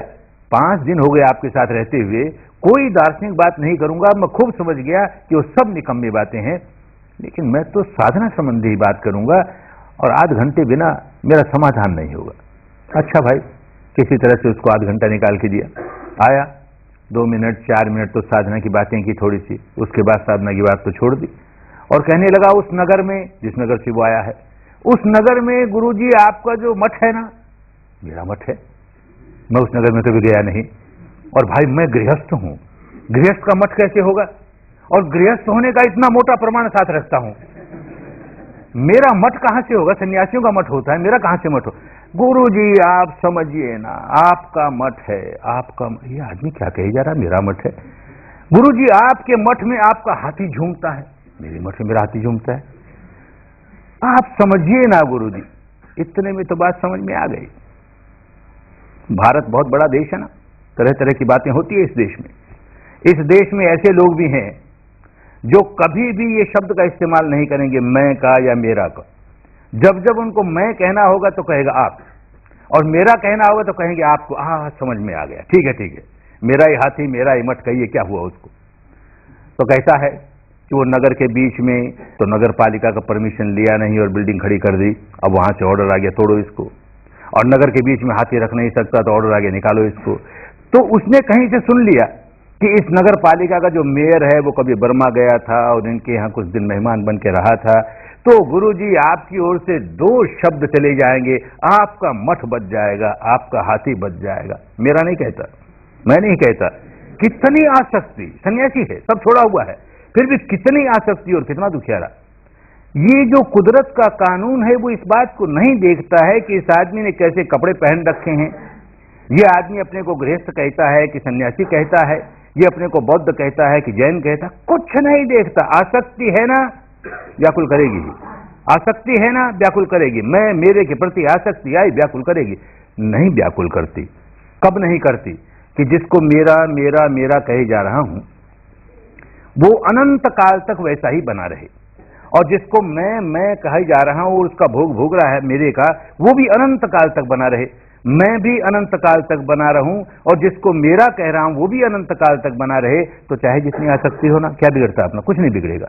मुश्किल ये है कि जिसको मेरा मेरा मेरा कह रहा हूं वो देखते देखते नष्ट हो जाता है, मैं असहाय कुछ नहीं कर सकता।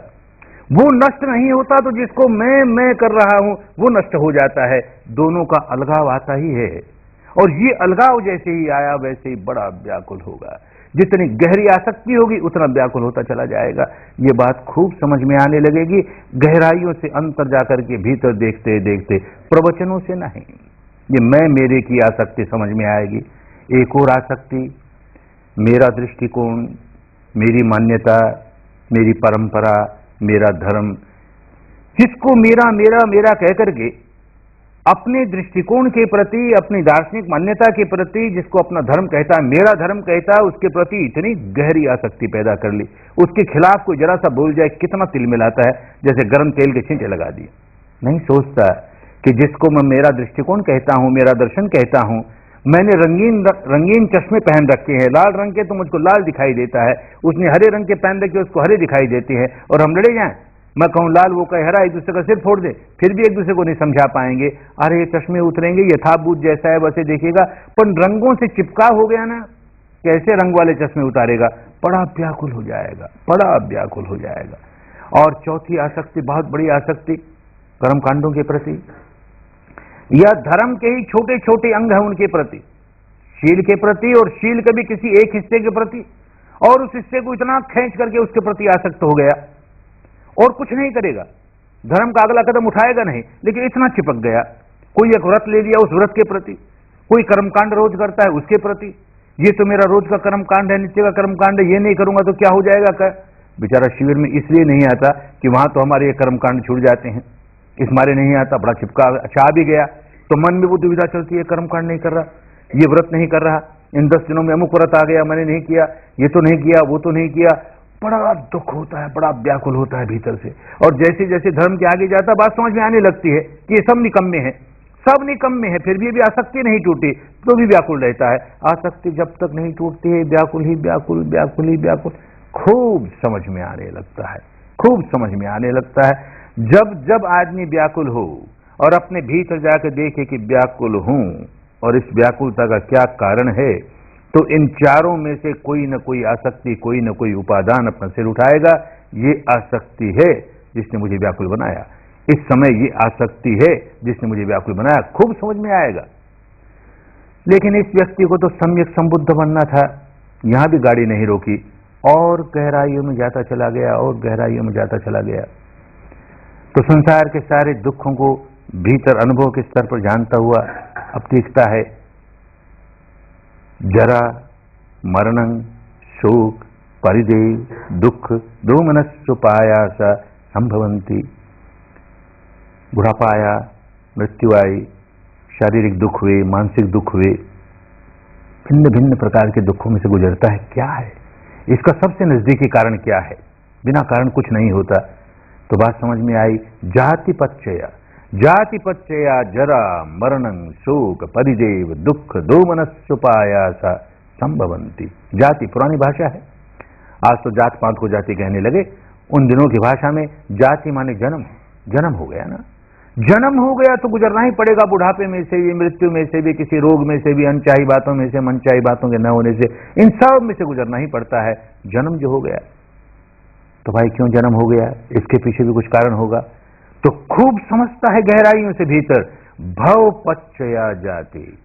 ये जो भव है, ये जो प्रकृति का नियम है, भव भव बिकमिंग, बिकमिंग बने ही जा रहा है, बने ही जा रहा है। मृत्यु होती तो बात खत्म नहीं होती, मृत्यु के बाद फिर बिकमिंग, बिकमिंग भव चल रहा है। ऐसा भव संस्कार बनाया अपने भीतर पत्थर की लकीर वाला कि मृत्यु के समय उसने सिर उठाया कि फिर एक जन्म आया, मृत्यु के समय उसने सिर उठाया कि फिर एक जन्म आया। ओ ये भव संसार, ऐसे भव कर्म बनाए कि उनमें से कोई न कोई मृत्यु के समय जागता है और नया भव चल पड़ता है, नया जन्म होता है। तो भव पच्चया जाति। भव क्यों बनाया, ये भव कर्म क्यों बना लिए, उसका क्या कारण है? बात समझ में आई। उपादान पच्चया भव। ये जो गहरे गहरे पत्थर वाले लकीर बनाते हैं वो उपादान की वजह से बनाते हैं। बड़ी आसक्ति है, ऐसा हो जाए, अपनी तृष्णा के प्रति बड़ी आसक्ति है, कामनाओं के प्रति बड़ी आसक्ति है, मैं मेरे के प्रति बड़ी आसक्ति है। जहां आसक्ति होगी वहां पत्थर के लकीर वाला भव संस्कार बनाएगा। तो उपादान पच्चया भव, बात समझ में आए। तो उपादान क्यों, आसक्ति क्यों होती है? तो तणहा पच्चया उपादान, ये जो तृष्णा है। पहले बात तो ऐसी शुरू होती है, कुछ अच्छा लगा तो चाहने लगा, बुरा लगा नहीं चाहने लगा, और वो राग में पड़ता, वो द्वेष में पड़ता, और बढ़ते बढ़ते बढ़ते तृष्णा, तृष्णा में दोनों आ गए, राग भी आ गया, द्वेष भी आ गया, और बढ़ते बढ़ते उपादान हो गया। तो तणहा पच्चया, तृष्णा जागी तो वो उपादान बन गई, आसक्ति बन गई। तृष्णा क्यों जागी भाई, ये राग और द्वेष क्यों जागा? तो बात समझ में आई, बुद्धि विलास नहीं कर रहा है ना, अनुभूति से जान रहा है। अनुभूति से नहीं जानेगा, कोरा बुद्धि विलास करेगा तो बुद्ध नहीं बन सकता। ज्ञानी भले बन जाए, बहुत बुद्धिमान भले बन जाए, बुद्धि नहीं आई, प्रज्ञा नहीं आई। प्रज्ञा तो प्रत्यक्ष ज्ञान होता है, अनुभूति वाला होता है, तो उसको प्रज्ञा कहते हैं, वो आना चाहिए। तो क्या देखता है, वेदना पच्चया तन्हा। अरे वेदना जागती है, शरीर पर कोई वेदना जागती है, दुखद जागती है, तो उसको दूर करने की तृष्णा पैदा हुई। सुखद जागती है तो उसको रोके रखने की तृष्णा पैदा हुई। शरीर पर संवेदना जागती है तब तृष्णा जागती है। ऊपर ऊपर से यूं लगता है कि ये तृष्णा बाहर के आलंबनों पर है, बाहर के आलंबनों पर नहीं है। शरीर पर जो संवेदना है उसके प्रति तृष्णा है, राग की हो या द्वेष की हो। तो ये वेदना क्यों जागी? अनुभव कर रहा है ना, क्यों जागी? तो देखता है फस पच्चया वेदना, स्पर्श हुआ कि वेदना जागी, स्पर्श हुआ कि वेदना जागी। किससे स्पर्श हुआ? किसका स्पर्श हुआ? ये जो हमारी 6 इंद्रियां हैं, आंख है, नाक है, कान है, जीभ है, त्वचा है और मन है, और इन 6 के अपने अपने विषय हैं, रूप है, रस है, गंध है इत्यादि। जो इंद्रिय है वो अपने विषय के साथ स्पर्श हुआ उसका कि वेदना जागी। आंख का रूप के साथ स्पर्श हुआ कि संवेदना जागी, कान का शब्द के साथ स्पर्श हुआ कि संवेदना जागी। वो स्पर्श होता है। स्पर्श क्यों होता है? तो सड़ायतन पच्चया फस, बड़ी सीधी सी बात।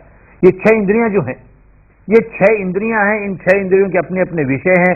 तो बार बार कभी इस इंद्रिय पर अपना विषय, कभी इस इंद्रिय पर अपना विषय, इसका स्पर्श होते ही रहता है। इनका स्पर्श होता है, संवेदना जागती है, संवेदना जागती है, अच्छी लगती है, राग पैदा करते हैं, बुरी लगती है, द्वेष पैदा करते हैं। ये 6 इंद्रियां, ये 6 इंद्रियां कैसी आ गई? इनका क्या कारण है?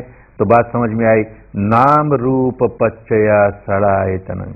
जैसे ही नाम और रूप की जीवन धारा शुरू हुई, जन्म के बाद जो जीवन धारा शुरू हुई हमारी, उन दिनों रूप कहते थे इस शरीर को। रूपपतीत रूपं, प्रतिक्षण नष्ट हो रहा है। ये परमाणुओं का पुंज जो प्रतिक्षण नष्ट हो रहा है उसको रूप कहते थे। और नाम नमन करोति इति नाम, ये हमारी चित्त है।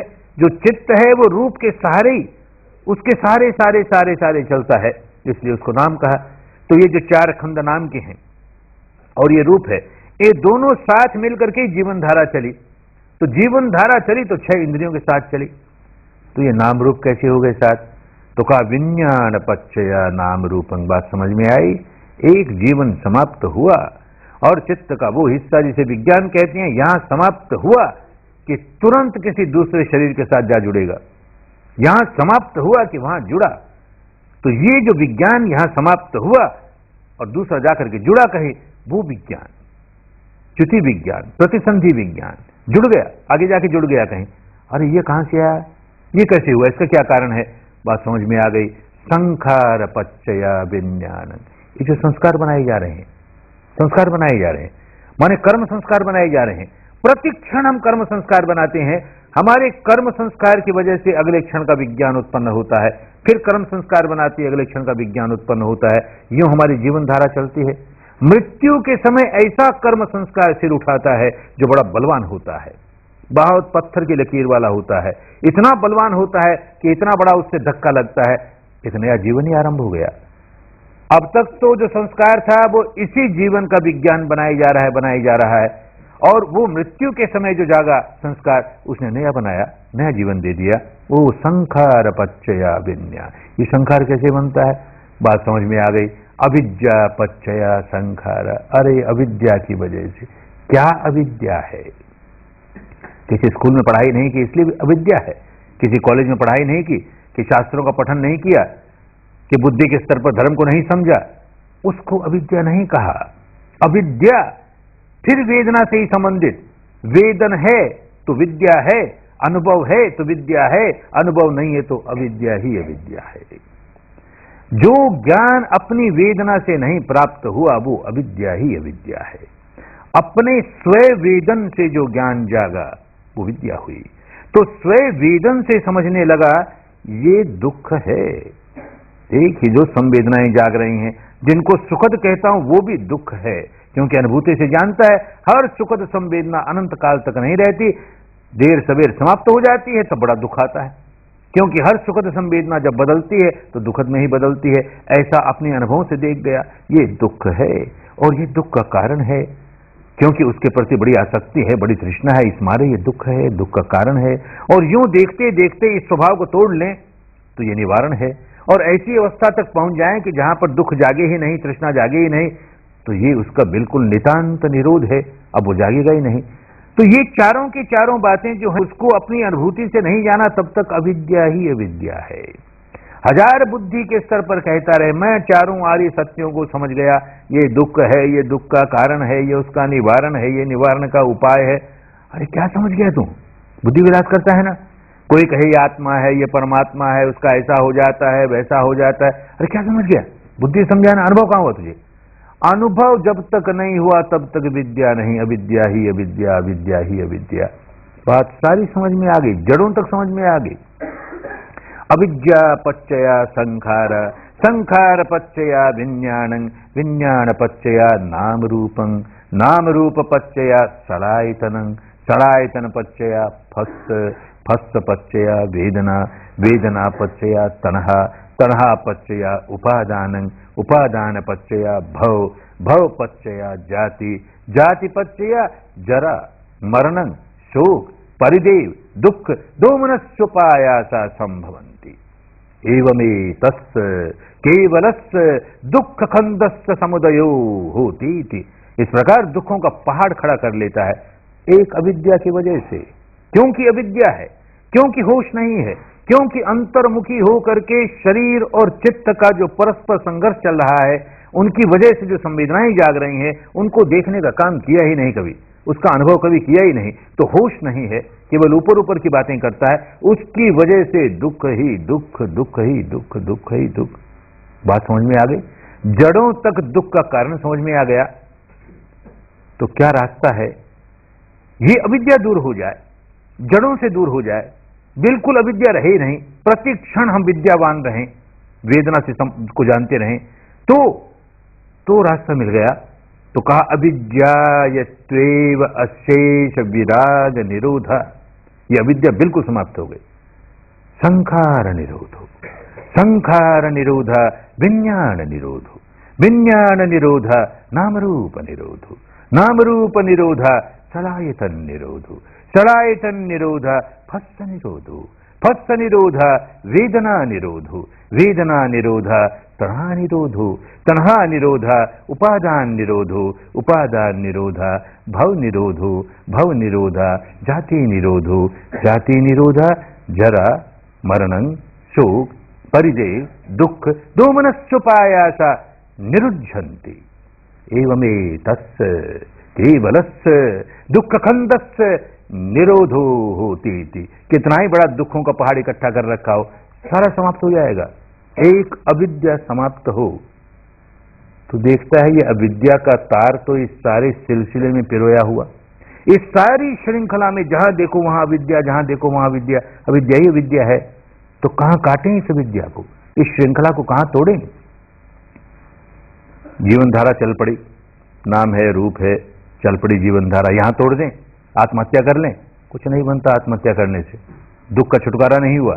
आत्महत्या करते वक्त हमारे चित्त की स्थिति क्या? बड़े दुख से भरी हुई।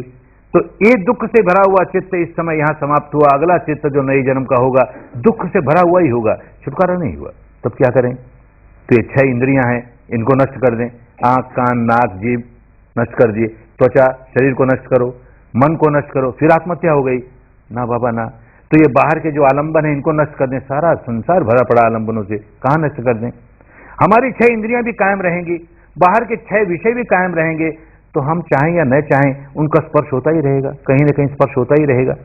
क्या करें? और स्पर्श होगा तो वेदना भी होगी ही, क्या करें? ये सारा का सारा प्रपंच हमारे वश की बात नहीं कि इससे हम बाहर निकल आए। जहां वेदना हुई, अब होश आया कि जहां वेदना हुई और हमने तृष्णा जगाई, ये हमारे वश की बात है। यहां जब तक हम अंधेरे में रहेंगे तब तक हर वेदना के साथ हम तृष्णा जगाएंगे। सुखद वेदना होगी राग की तृष्णा जगाएंगे, दुखद वेदना होगी द्वेष की तृष्णा जगाएंगे। यहां होश आ गया, इस श्रृंखला को तोड़ देंगे। ये सारी की सारी श्रृंखला यहीं कटनी चाहिए। जब तक वेदना पच्चया तन्हा, वेदना पच्चया तन्हा चल रहा है, तब तक दुख ही दुख, दुख ही दुख। और जिस दिन ये होश आ जाए, वेदना पच्चया पඤ्ञा, प्रज्ञा हो गई, अब वेदना प्रज्ञा हो गई। जो संज्ञा ये कहा करती थी कि ये तो अच्छा है, ये तो बुरा है, और उसकी वजह से राग जगाते थे, द्वेष जगाते थे, अब वो अनित्य संज्ञा हो गई, पඤ्ञा बन गई। अरे जो अनुभव हुआ सुखद हुआ कि दुखद हुआ, अनित्य है रे, अनित्य है रे। देख, उत्पन्न होता है नष्ट होता है, उत्पन्न होता है नष्ट होता है। तो अपना स्वभाव तोड़ने लगे। हर संवेदना को लेकर के या तो राग जगाते थे या द्वेष जगाते थे। अब चाहे जैसी संवेदना जगे, राग भी नहीं जगने देंगे, द्वेष भी नहीं जगने देंगे। बस रास्ता मिल गया। यही किसी बुद्ध की बोधि होती है। किसी ने कृपा की और उसके सिर पर हाथ रख दिया, आज से तो बुद्ध हो गया, जा मुक्त हो गया, ऐसा नहीं होता। अपने भीतर सच्चाई को देखते देखते देखते ये बात पकड़ में आ जाती है कि अरे, जब दुनियादारी में अध्यात्म के नाम पर जो कुछ मैं करता था, उस समय भी ये तो करता ही था कि रूप दिखे अच्छा लगे तो राग मत करना, रूप दिखे बुरा लगे द्वेष मत करना, शब्द सुने अच्छा लगे राग मत करना, ऐसे 6 इंद्रियों पर जो विषय लगते हैं और उनसे जो राग, जो अच्छा लगता है बुरा लगता है तो राग मत करना। अरे ये तो करता आया, फिर भी छुटकारा नहीं हुआ ना, क्योंकि बीच की कड़ी छूट गई। यही समझता था कि ये 6 इंद्रियां हैं और इनके विषय हैं, इन विषयों पर ही मेरा राग जागता है, द्वेष जागता है, तो इन विषयों से अपने को दूर रखूंगा तो राग नहीं जागेगा, द्वेष नहीं जागेगा। इसलिए कैसे राग नहीं जगाऊं, द्वेष नहीं जगाऊं? तो बुद्धि के स्तर पर बात चली, अनुभूति वाली बात छूट गई। बुद्ध होगा तो अनुभूति की बात पकड़ेगा कि भाई बाहर का जो भी विषय है वो जब मेरी इंद्रियों से लगा और लगने पर संवेदना क्या हुई, राग तब जागा, द्वेष तब जागा। अरे ये लिंक बीच वाली कड़ी छूट गई ना, ये कड़ी जब तक नहीं पकड़ में आया छुटकारा कैसे होगा? अब समझ में आ गया, ये बिंदु है जिससे एक ओर हमारे दुख का रोड चलता है, दूसरी ओर हमारे दुख विमुक्ति का रोड चलता है। ऐसा जंक्शन है ये, जिसमें 2 लाइनें जाती हैं। एक लाइन दुख समुदय गामिनी पटिपदा, इस रास्ते चल पड़ेंगे, यहीं से वेदना से ही चलना है। वेदना अनुभव हुई और चल पड़े तो दुख बढ़ाते हुए दुख समुदय दुख बनाए जा रहे हैं, ये एक रास्ता है। और होश आ जाए तो इसी बिंदु से, इसी स्थान से, ये संवेदना के स्थान से दुख निरोधगामिनी पटिपदा, ऐसा रास्ता पकड़ लें कि उससे दुख का निरोध हुए जा रहा है, क्योंकि हम संस्कार नहीं बना रहे, हम प्रतिक्रिया नहीं कर रहे, हम तृष्णा नहीं कर रहे। वेदना तो वैसी की वैसी, दोनों ही अवस्थाओं में वेदना का अनुभव तो होता ही है। वेदना का अनुभव न हो और कहे कि मैं मुक्त हुए जा रहा हूं, मेरा राग निकल रहा है, मेरा द्वेष निकल रहा है, धोखा ही धोखा, इससे बड़ा धोखा दुनिया में होता नहीं। और बेचारे अध्यात्म के नाम पर, साधना के नाम पर, ध्यान के नाम पर सारा जीवन खो देते हैं ऐसे धोखे में, और एक जीवन में न जाने कितने जीवन खो देते हैं। ये बात पकड़ में आ जाए कि मेरा राग मेरा द्वेष जागता है तो वेदना पर जागता है, और वेदना को इसलिए मुझे जानना है कि वेदना को जानूं भी और उसको अच्छा मान के राग नहीं पैदा होने दूं, उसको बुरा मान के द्वेष नहीं पैदा होने दूं, बस मुक्ति का रास्ता मिल गया। बहुत बड़े कल्याण की बात हुई। ये करने के लिए आए हैं, बुद्धि विलास करने नहीं आए। ये जो बात समझनी थी ये तो प्रवचनों में समझ जाते, पर बुद्धि समझ जाती। अब अनुभूति कर रहे हैं, अनुभव हो रहा है तो विद्या जाग रही है। देख ये संवेदना जागी, और होश नहीं है तो देख मैंने राग जगाना शुरू कर दिया ना, होश नहीं है मैंने द्वेष जगाना शुरू कर दिया ना, होश जागा मैंने राग जगाता, मैंने द्वेष जगाता, अनित्य बोध ही जगाता हूं। अनित्य है, अनित्य है, ये सारा प्रपंच, शरीर और चित्त का सारा प्रपंच अनित्य है, अनित्य है। देख उत्पाद होता है, व्यय हो जाता है, उत्पाद होता है, व्यय। बात समझ में आ गई, अनुभूतियों से समझ में आ गई, रास्ता मिल गया मुक्ति का। जब तक ये रास्ता नहीं पकड़ में आए तब तक उलझा ही रहेगा। अपने को बौद्ध कहता फिरे, जैन कहता फिरे, आत्मवादी कहता फिरे, अनात्मवादी कहता फिरे, कुछ फर्क पड़ने वाला नहीं। जब तक ये होश नहीं आया कि राग कहां जागता है वहां उस पर रोक लगाऊं, द्वेष कहां जागता है वहां उस पर रोक लगाऊं, तब तक राग जागता ही जाएगा, द्वेष जागता ही जाएगा, अंतर्मन की गहराइयों में जागता जाएगा। ऊपर से हम संवर कर लेंगे, नहीं जगने देंगे, भीतर जागता जाएगा, जड़ों में जागता जाएगा। छुटकारा नहीं हुआ। ये छुटकारा हो, अंतर मन से इन संवेदनाओं को देखते देखते देखते स्वभाव पलटे। घंटे भर बैठते हैं, मुश्किल से कुछ क्षण ऐसे होंगे जबकि सचमुच सामायिक होती है, सचमुच काया उत्सर्ग होता है, संवेदना मालूम भी हुई और हमने काया का उत्सर्ग कर रखा है। हम समता में हैं, हम राग नहीं जगने देते, द्वेष नहीं जगते, हमारे भीतर अनित्य बोध की प्रज्ञा ही जागती है। जरा से क्षण ऐसे मिलते हैं, बाकी समय तो पुरानी आदत है, वैसे ही गांठे बांधे जा रहे हैं। पीड़ा आती, हाय रे मरा रे, पीड़ा खत्म हो गई, बड़ा खुश हुआ, देख पीड़ा खत्म हो गई मेरी, बहुत अच्छा हुआ। तो यही राग यही द्वेष चलता ही है। लेकिन जरा सा भी कोई क्षण ऐसे आने लगे, बड़े कल्याण की बात हुई। ये कोई क्षण धीरे धीरे बढ़ेंगे, कुछ सेकंड हो जाएंगे, कुछ मिनट हो जाएंगे, ऐसा होते होते आगे बढ़ते चले जाएंगे। अनेक जन्मों का स्वभाव है ना, समय लगता है, रास्ता मिलना कठिन, तरीका मिलना कठिन, और मिल जाए तो उस पर काम करना कठिन। तरीका मिल गया है, उस पर काम करना है, खूब आगे बढ़ते चले जाओगे, खूब आगे बढ़ते चले जाओगे। वो व्यक्ति भी इसी प्रकार यही काम करते करते करते मुक्त अवस्था पर पहुंचा, शुद्ध हुआ, बुद्ध हुआ। बुद्ध होने पर पहले उद्गार, बुद्ध की पहले वचन, इसके पहले तो बुद्ध नहीं था, बुद्ध होने का प्रयत्न कर रहा था, कोशिश कर रहा था। बुद्ध हुआ तो पहली वाणी जो निकली बड़े कल्याण की वाणी, साधकों के लिए बहुत प्रेरणा देने वाली। वह तो जो व्यक्ति बुद्ध हो जाएगा, अरहंत हो जाए, उसकी सारी वाणी कल्याणकारी, लेकिन ये पहली वाणी, क्या पहली वाणी निकली? कहता है, अनेक जाति संसारं संधावे संयने विसंग गहकार कंगवे संतु दुख जाति पुन पुन गहकारक दिठो से पुनगे अंगन कासी सब बाते फासुक भग्गा गह कूटंग बेसंकितं विसंखार गतं चेतं तणहानं खयम अजग।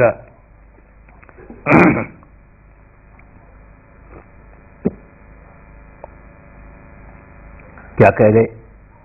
अनेक जाति संसारं, ये वो अवस्था थी जबकि सारे विकार निकल गए, मुक्त हो गया, अरहंत हो गया, शुद्ध हो गया, बुद्ध हो गया। तो ऐसी समय एक शक्ति जागती है, इसके पहले ही जाग जाती है, लेकिन ऐसे समय बड़ी तीव्र होकर के जागती है कि अपने पूर्व समय की सारी स्मृतियां जाग जाती हैं। ऐसा व्यक्ति सर्वज्ञ हो जाता है, त्रिकालज्ञ हो जाता है, भूतकाल की सारी बातें जान लेगा, वर्तमान की जान लेगा, भविष्य की जान लेगा। तो पुब्बे निवासानुसति, पूर्व जन्म में क्या हुआ उसका देखता है। सामान्य व्यक्ति को भी ये ज्ञान जागता है, ये जागती है। मैंने कोई किसी तरह की साधना करने से तो 1 जन्म की, 10 जन्म की, 100 जन्म की, 1000 जन्म की, इस अवस्था पर पहुंचे हुए को अनंत जन्मों की, गिनती नहीं इतने जन्मों की। तो कहता अनेक जाति, गिनती नहीं, अनेक जाति संसारन, इस संसार में कैसा संसरण करता रहा, अनेक जन्मों में बार बार जन्म लेता रहा, जन्म लेता रहा। संधा विसंग अनिविसंग, संधावन करते रहा, दौड़ लगाते रहा। जब जब कोई आदमी, कोई व्यक्ति, कोई प्राणी जन्मता है, दौड़ लगाता है। किस बात की दौड़ लगाता है? मृत्यु की ओर भागे जा रहा है, उसे फुर्सत नहीं, 1 मिनट, 1 क्षण नहीं रुक सकता, भागता ही है, भागता ही है, रुकने का फुर्सत नहीं, कुछ प्राप्त नहीं हुआ, भागे जा रहा है, भागे जा रहा है। तो संधा विसंग, इतने जन्मों में संधावनी किया, भागता गया मृत्यु की ओर। क्या हुआ? क्यों भागता गया? अनेक जाति संसारंग संधा विसंग निविसंग, बिना रुके हुए गहकार कंगवे संतु। ये घर बनाने वाला कौन है? अनेक जन्मों में सुनता आया, जैसे आज भी हम सुनते हैं कि मरने के बाद नया जन्म होता है, तो कोई ऐसा संसार को बनाने वाला है जो मरने के बाद हमारे लिए एक घर तैयार रखता है, एक शरीर तैयार रखता है।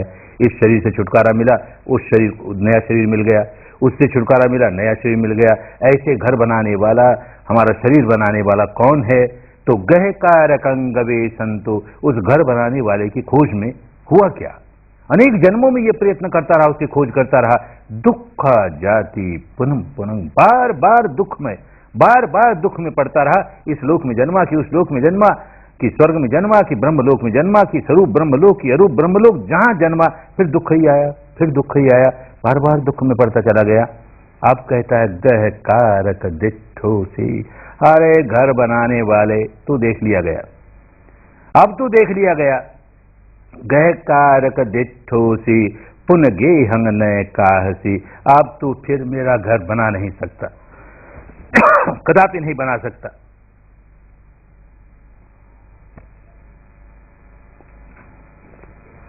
कौन घर बनाने वाला है? किसको देख लिया, और कैसे वो घर नहीं बना सकेगा? जब तक सुनी सुनाई बातों पर काम करता रहा, कोई घर बनाने वाला है, कोई घर बनाने वाला है, तो कल्पना ही करता था कौन घर बनाने वाला है। ऐसे 2 हाथ वाला होगा, 4 हाथ वाला होगा, या बिना हाथ वाला होगा, साकार होगा, निराकार होगा, ऐसा कोई है जो घर बनाता है। अब तो देख रहा है ना, देखते देखते देखते बात समझ में आ गई, अरे कौन घर बनाने वाला है, मेरी अपनी अविद्या ही घर बनाने वाली है, मेरे अपने विकार ही घर बनाने वाले हैं। जब जब राग द्वेष पैदा करता हूं, अपने लिए नया घर तैयार करता हूं। देख लिया उसे, उस धर्म को देख लिया, उस कुदरत के कानून को देख लिया, उस सत्य को देख लिया। अरे समझ में आ गया, सत्य ही तो ईश्वर है, परम सत्य ही तो परमेश्वर है। धर्म का दर्शन हो गया, वो कुदरत का कानून, वो रीत, वो धर्म जो अणु अणु में व्याप्त है, घट घट वासी है। संसार के सारे सजीव निर्जीव सब पर जिसकी हुकूमत चलती है, जो सब जिसे धारण करते हैं, जो सबको धारण, ऐसा धर्म, ऐसा नियम, ऐसा रीत, उसका दर्शन हो गया। अब गह कारक दिठोसी, क्योंकि दर्शन हो गया, अनुभूति हो गई, बुद्धि विलास नहीं किया। पुण्य गे हंग नय काहसी, अब ये जो प्रपंच है भव का, मेरा पुनर्जन्म नहीं दे सकता मुझे। क्यों नहीं दे सकता? कि मैंने घर बनाने के जितने भी सामान थे, घर बनाने के लिए सीमेंट चाहिए, लोहा चाहिए, लक्कड़ चाहिए, ये सारे तोड़ फोड़ के फेंक दिए, कुछ छोड़ा ही नहीं।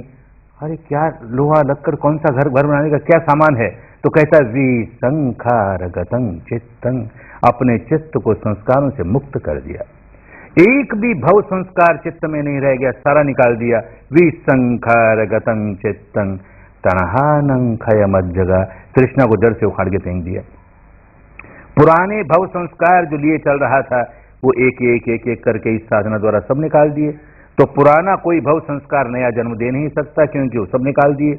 और नई तृष्णा जगाऊंगा तो उस तृष्णा से फिर भव संस्कार बनेगा, नई तृष्णा बनाने का सारा स्वभाव ही नष्ट कर दिया, तो नया बनेगा नहीं, पुराना रहा नहीं। क्षीणंग पुराणंग नवंग नत्थि संभवंग, पुराना सारा क्षीण कर दिया, क्षय कर दिया, और नया बने नहीं, तो मुक्त अवस्था प्राप्त हो गई।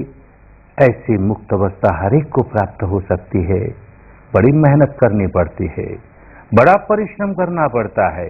केवल बुद्धि किलोल द्वारा कोई समझे मुक्त हो जाऊंगा, बुद्धि विलास द्वारा मुक्त हो जाऊंगा, या अंधश्रद्धा द्वारा मुक्त हो जाऊंगा, भाई होने वाली बात नहीं। उन कड़ियों तक पहुंचना पड़ेगा जहां बंधन बंधते हैं, वेदना की कड़ियां हैं जहां बंधन बंधते हैं, और वहां बंधन बांधने का स्वभाव तोड़ना पड़ेगा। वो कोई करे नहीं और समझे कि मैं मुक्त हो जाऊंगा, तो भाई धोखा ही धोखा। बहुत जन्म खोए इस धोखे में, न जाने हमने भी कितने जन्म खोए हैं कि कोई तार देगा, कोई कुछ कर देगा, कोई कुछ कर देगा, नहीं तार पाया ना, नहीं निकल पाए ना, इससे चल रही है ना इसी तरह श्रृंखला राग की, द्वेष की। क्यों चल रही है? कि हमने अपनी विद्या नहीं जगाई, स्वयं वेदन से सच्चाई को देखा नहीं कभी। बड़े भाग्य से विद्या प्राप्त हुई है। मनुष्य का जीवन मिलना बड़े भाग्य की बात होती है, और मनुष्य का जीवन मिल जाए तो शुद्ध धर्म सुनने को मिले, बड़े भाग्य की बात होती है। सुने ही नहीं बेचारा, क्या शुद्ध धर्म होता है? ये हमारी परंपरा की बात, ये हमारी परंपरा की बात, ये हमारा कर्मकांड, ये हमारा कर्मकांड, बस यही धर्म है, यही सुन के रह जाएगा सारे जीवन भर। क्या शुद्ध धर्म है, कुदरत का क्या कानून है, क्या नियम है, क्या विधान है, सुन ही नहीं पाएगा। अच्छा सुन भी लिया, श्रद्धा नहीं जागेगी, ये तो हमारी परंपरा के विरुद्ध है, ये तो हमारी मान्यता के विरुद्ध है। अच्छा श्रद्धा जाग भी गई तो काम नहीं करेगा। ये चारों बात होगी तब मुक्ति आएगी। मानुसत्तं सुई श्रद्धा संयमम वीर्यं, मनुष्य का जीवन पाए, श्रुत ज्ञान हो, सुने तो, और श्रद्धा जागे, तब काम करने लग जाए। संयमं वीर्यं, संयम के साथ, संवर के साथ, वीर्य के साथ, प्रयत्न के साथ लग जाए काम में, तो मुक्ति प्राप्त कर ही लेगा। तो भाई मनुष्य का जीवन तो मिल गया, बड़े पुण्य से मिल गया, शुद्ध ज्ञान भी हो गया, सुन ली धर्म की बात, उस पर श्रद्धा भी जाग गई। अब तो काम ही करना शेष है ना। ये जो 5 दिन बाकी हैं, इतना भर तो सीख लें कि काम कैसे करना है। काम तो जीवन भर का है, कौन जाने कुछ जीवन और भी लग जाए, लेकिन इतना भर तो सीख के जाए कि कैसे काम करना होता है, मुक्ति का काम कैसे करना होता है, गांठ मारने की आदत कैसे पलटनी होती है। खूब लाभ उठाए, बाकी बचे हुए 5 दिनों का खूब लाभ उठाए, बड़ी मेहनत करें, परिश्रम करें, पुरुषार्थ करें, पराक्रम करें, किसी पर एहसान नहीं कर रहे, अपने भले के लिए, अपने मंगल के लिए, अपने कल्याण के लिए, अपनी स्वस्थ मुक्ति के लिए। शुद्ध धर्म के शिविर में जो जो आए, विद्या जागे, हर एक में विद्या जागे, प्रज्ञा जागे, अनित्य बोध जागे, अंतर्मन से अपने स्वभाव को पलटते पलटते पलटते मुक्त अवस्था प्राप्त कर ले। सबका मंगल हो, सबका कल्याण हो, सबकी स्वस्थ मुक्ति हो, सबकी स्वस्थ मुक्ति हो।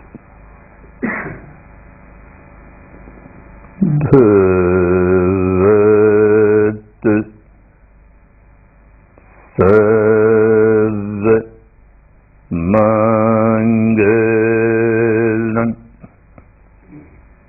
भवतु,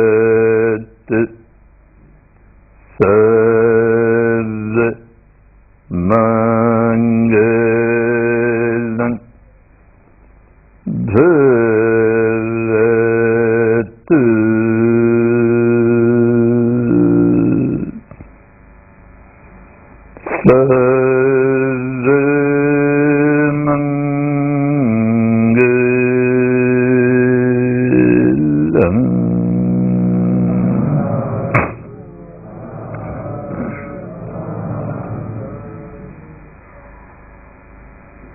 फला हो, फला हो,